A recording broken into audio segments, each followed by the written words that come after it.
મુખ્ય માંગણીઓ હતી ચેરમેન શ્રી એના 9 કોર્પોરેટરો ચીફ ઓફિસર તમામ લોકો સાથે આવી અને મૌખિક ખાતરી આપી, પરંતુ આપણને લેખિત ખાતરી આપી નહીં. ખેડૂતોની મુખ્ય માંગણી હતી તો બંને માંગણીઓ લેખિતમાં આપી. અને તમે જોયું હતું ત્યારે કે ચેરમેન અને પૂરી ખીચડીએ ભાગ્યા હતા.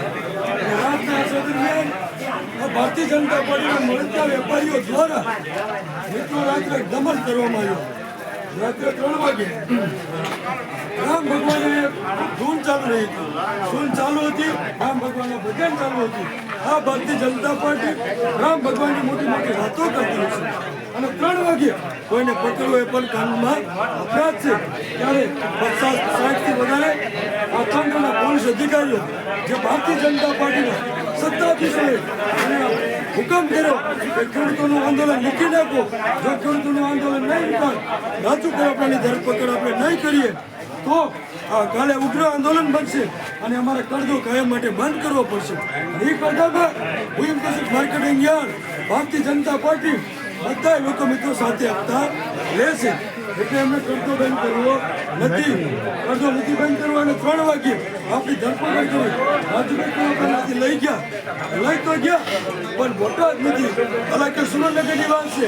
હાલનો મેસેજ પ્રમાણે એવું જાણવા મળ્યું કે રાજુભાઈ કરપડાને ગુજરાત બહાર લઈ જાય છે. આ તો કેવું કાનૂન? ભારતનું બંધારણ નથી, પાકિસ્તાનનું બંધારણ નથી, અફઘાનિસ્તાનમાં પણ આવું બંધારણ હશે નહીં. આ માત્ર ને માત્ર લોકશાહીનું અનંત છે અને જગતના તાજ ખેડૂત સાથે ઘોર અન્યાય અને અપમાન મિત્રો થયું છે. ત્યારે અમે કાલે રાત્રે 3 વાગે પણ તમામ ખેડૂતોને કીધું હતું કે સવારમાં ધૂપતાની સાથે તમામ ખેડૂતો માર્કેટિંગ યાર્ડમાં આવો અને આપણા ખેડૂત નેતા આપણું હૃદય રાજુભાઈ કરપડાને આપણે છોડાવવા. ત્યારે હું તમને કહું 5:30 વાગે પાછો બીજો ખેડૂતો પર એટેક કરવામાં આવ્યો.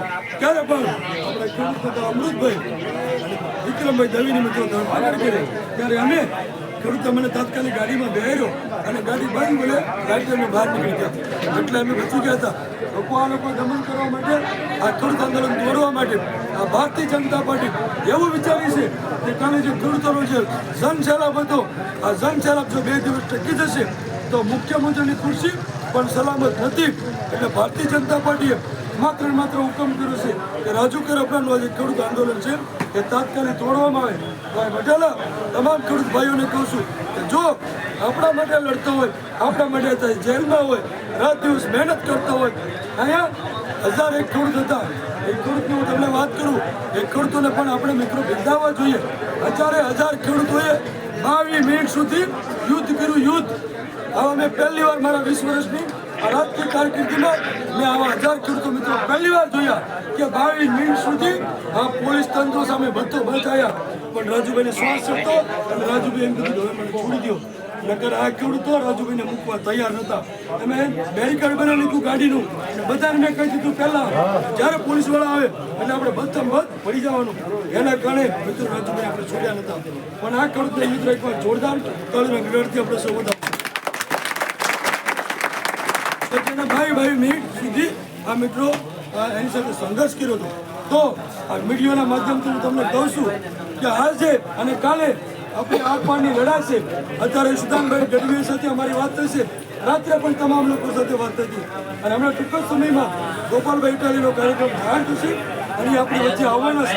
તો આપણે જે પણ મીડિયા મોબાઈલ હોય એ લોકો આપણા ખેડૂતોને એ સારા માર્કેટિંગ યાર્ડમાં એટલે મોટા માર્કેટિંગ યાર્ડમાં તમામ લોકોને આવવા માટે વાપરવા આમંત્રણ આપશું કે જેથી આપણી ખેડૂતોની સંખ્યા વધી જાય.